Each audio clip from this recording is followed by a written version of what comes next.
à tous et bienvenue dans cette nouvelle édition du Grand JT des Territoires. Voici tout de suite les titres de l'actualité.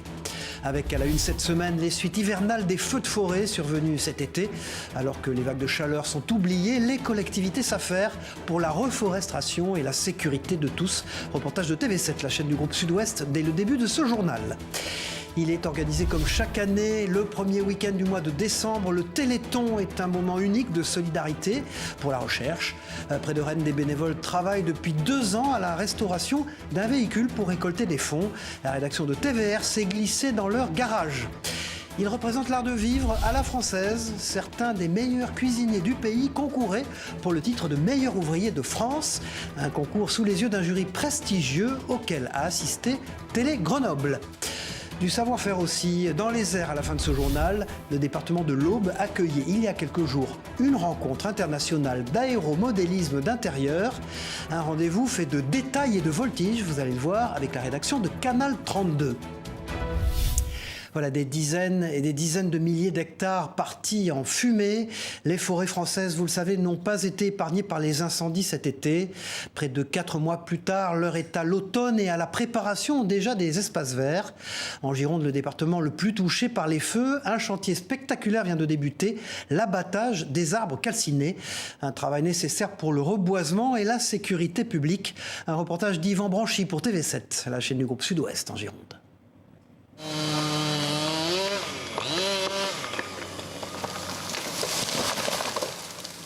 Les arbres tombent à la chaîne et cette route, habituellement très fréquentée par les touristes, se transforme peu à peu en un grand champ de bataille.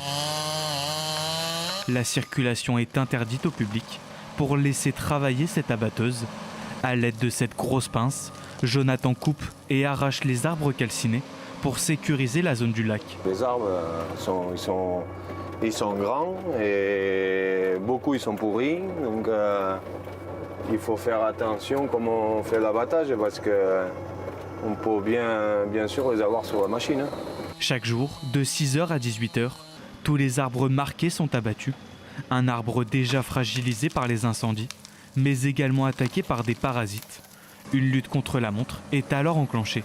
Parce que déjà, si c'est moi tout seul, il y aura beaucoup d'arbres que je ne vais pas pouvoir les faire parce qu'elles sont trop grosses, trop vieilles, voilà, sont difficiles, dangereuses. Et lui, s'il est tout seul, il va prendre beaucoup de temps.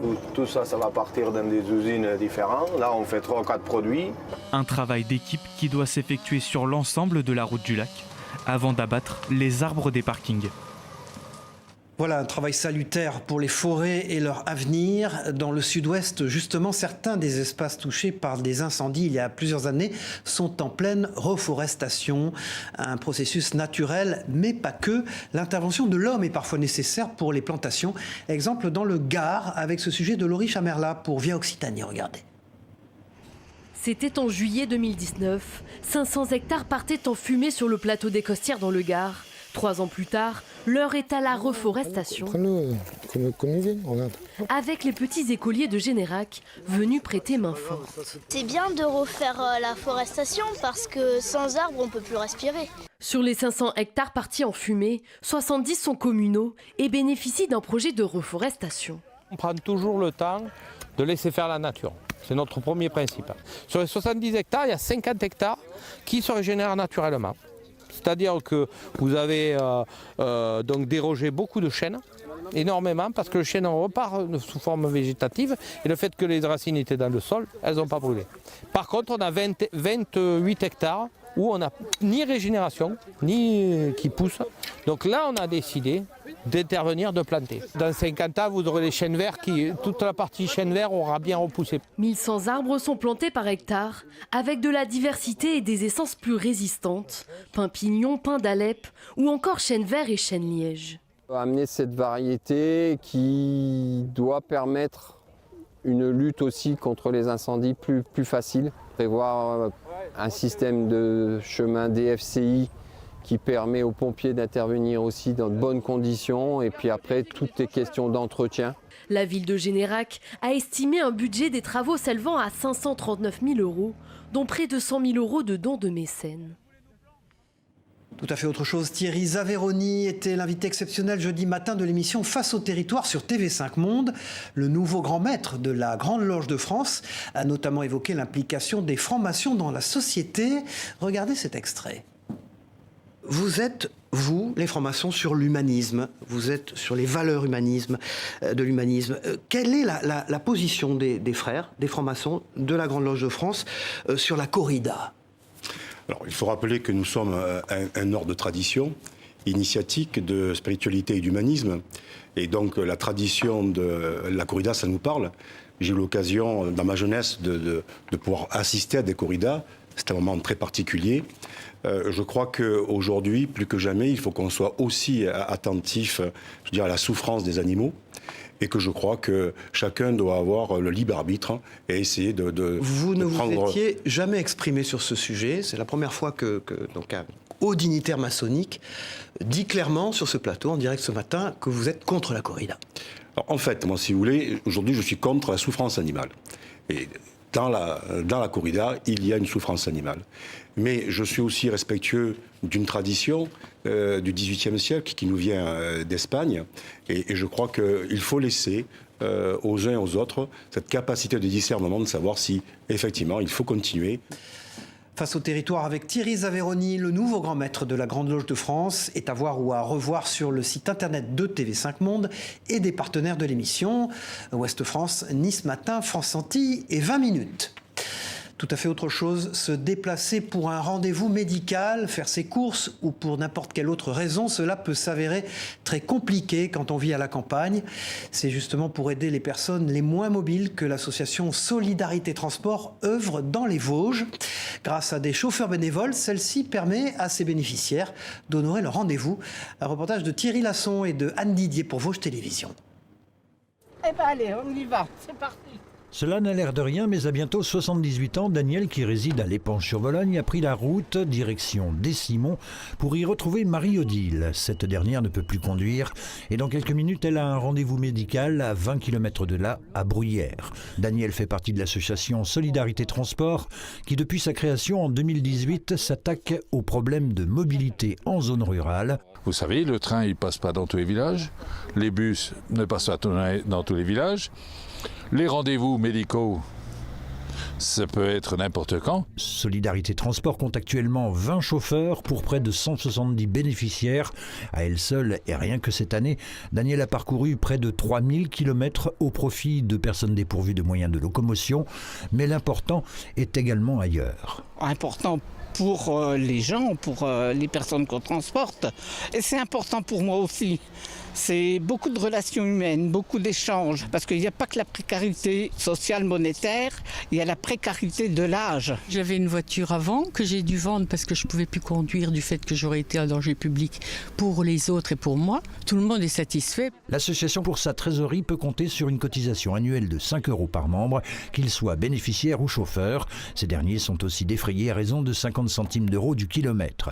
Solidarité Transport, c'est depuis le début de l'année plus de 29 300 km parcourus, mais un manque crucial de bénévoles. Un concept qui fait école, une structure identique s'est créée dans le Jura et le Pays Basque semble également intéressé.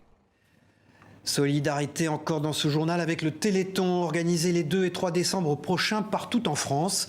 L'événement qui permet chaque année de récolter des fonds pour la recherche contre les maladies rares reposera une nouvelle fois sur l'action de milliers de bénévoles.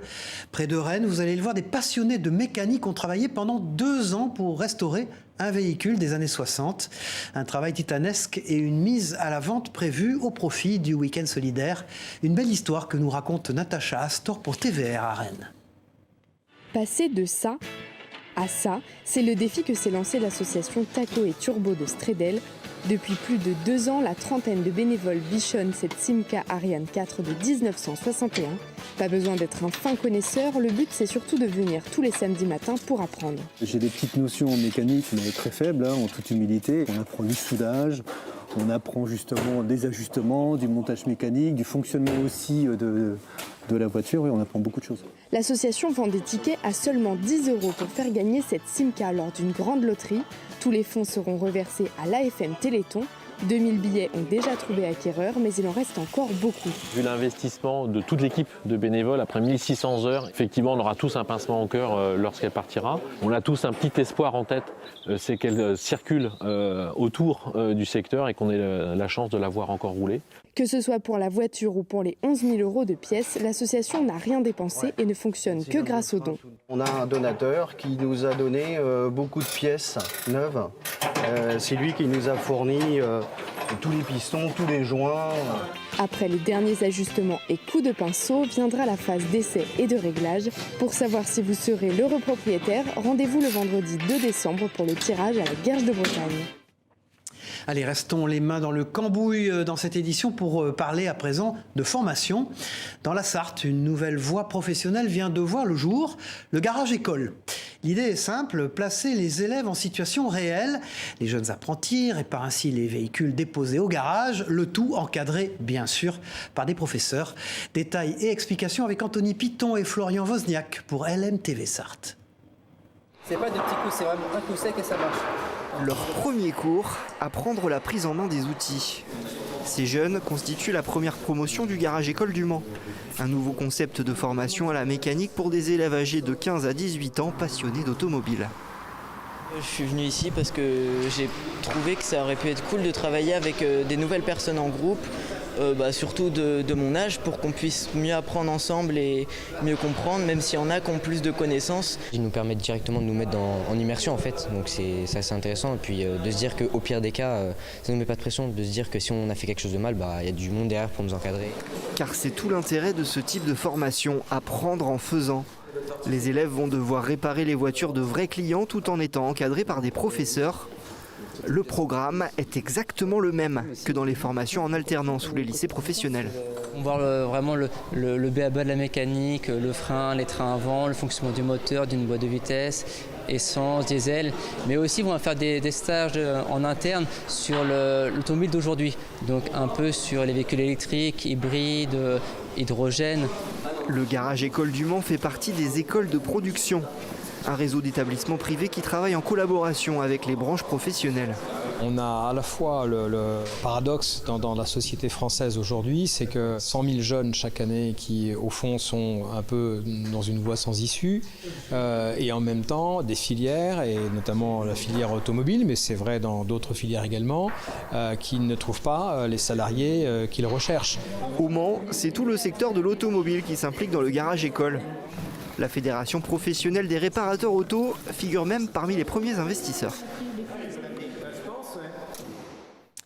Voilà, il n'y a pas que le secteur automobile qui tente de séduire les plus jeunes, celui du bâtiment aussi. Comme vous le voyez sur ces images, des étudiants de la Loire étaient invités à résoudre quelques énigmes dans le cadre d'un BTP Game. L'occasion pour eux de découvrir différents métiers de manière ludique et pédagogique. Maçon, chauffagiste ou encore électricien, le manque de main-d'œuvre est criant dans ce secteur. Image fournie par nos partenaires de TL7 dans la Loire.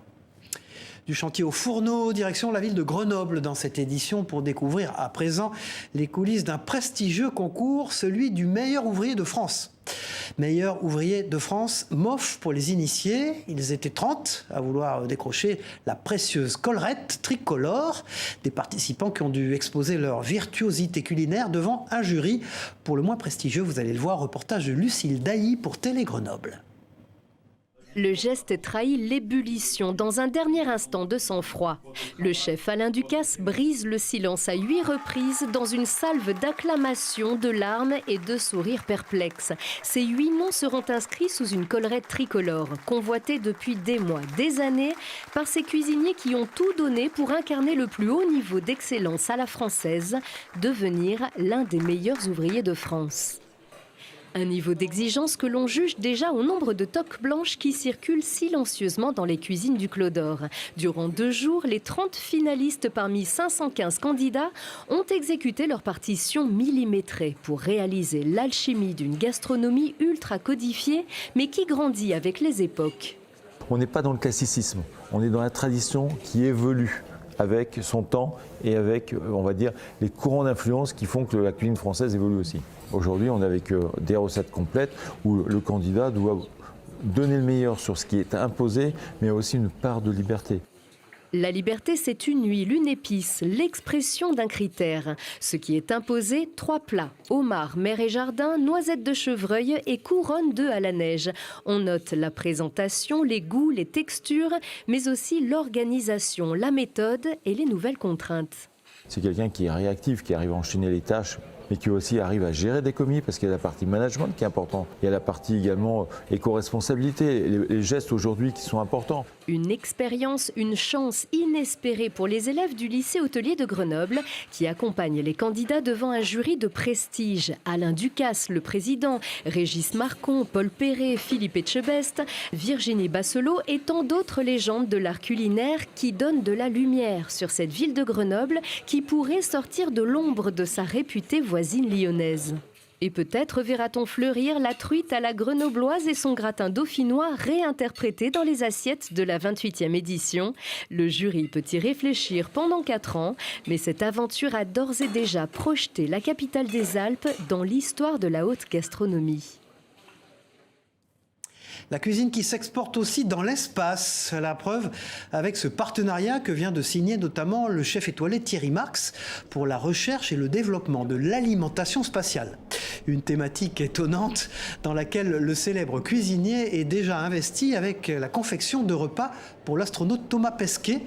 Ce nouveau partenariat était également l'occasion de présenter une imposante machine de production alimentaire sans eau, inventée par une jeune entreprise toulousaine. Images et propos recueillis par Clément Gassi pour nos partenaires de la Dépêche du Midi sur place. On est ce qu'on appelle sur un système hors sol. Donc vous voyez que si je soulève ici, donc ça qui est du chouquet, si je soulève, on n'a absolument rien. Donc c'est simplement en arrosant avec la solution nutritive les racines qu'on va apporter la nourriture aux plantes. Il ne faut pas oublier qu'un astronaute, il vit en agueusie. En gros, il vit comme si vous aviez le nez bouché par un rhume. Donc il faut donner beaucoup de relief à l'alimentation. Et Thomas ne souhaite pas d'exhausteur de goût. Donc il faut le faire de façon naturelle pour qu'il ait vraiment cette sensibilité à la dégustation. Allez, retour sur Terre, ou plutôt sur l'eau dans ce journal avec l'inauguration titanesque d'un ascenseur pas comme les autres, un ascenseur à bateau.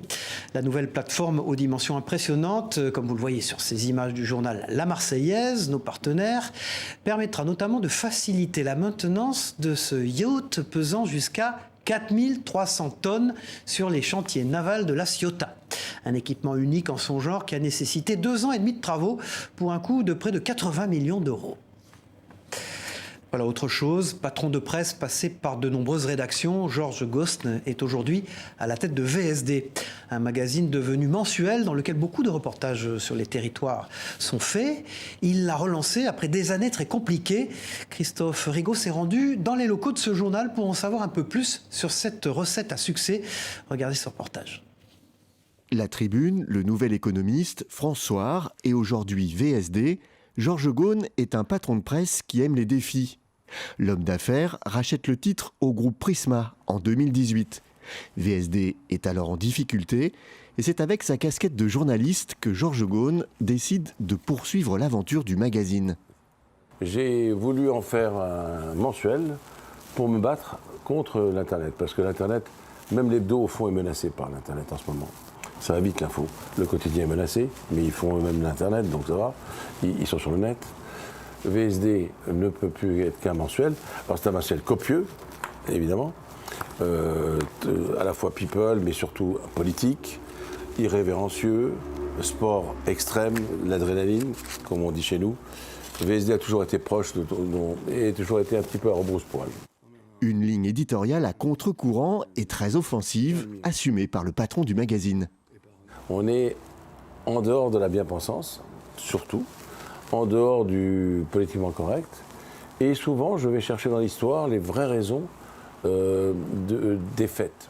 À chaque numéro, à la dernière page du magazine, figure un nom bien connu du journalisme, Philippe Bouvard. À 92 ans, le journaliste livre son humeur, ses pics et son humour inoxydable sur l'actualité. Il a toujours été irrévérencieux, drôle, satirique et humble. Il a donc une page entière qui lui est confiée où il dit son fait et avec son humour habituel, son intelligence et sa vivacité. Une chronique où Philippe Bouvard traite de ses sujets de prédilection, mais pas que. C'est essentiellement de la politique, parce que c'est quand même un observateur fin de la vie politique française. Donc le cœur de ces sarcasmes et de ces critiques, c'est souvent les hommes politiques. Pour autant, il parle de phénomènes de société. Je gage que dans les prochains numéros, il nous parlera des féministes, des écoféministes et du combat pour la planète. Philippe Bouvard n'a pas encore raccroché les gants et livre chaque mois ses bouvardages dans VSD. Un regard acéré, critique et drôle sur notre société, où tout va toujours plus vite.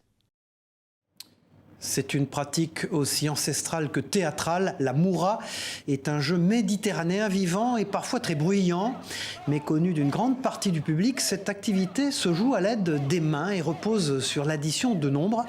Un jeu étonnant, comme vous le voyez sur ces images de nos confrères de Via Télé Paese.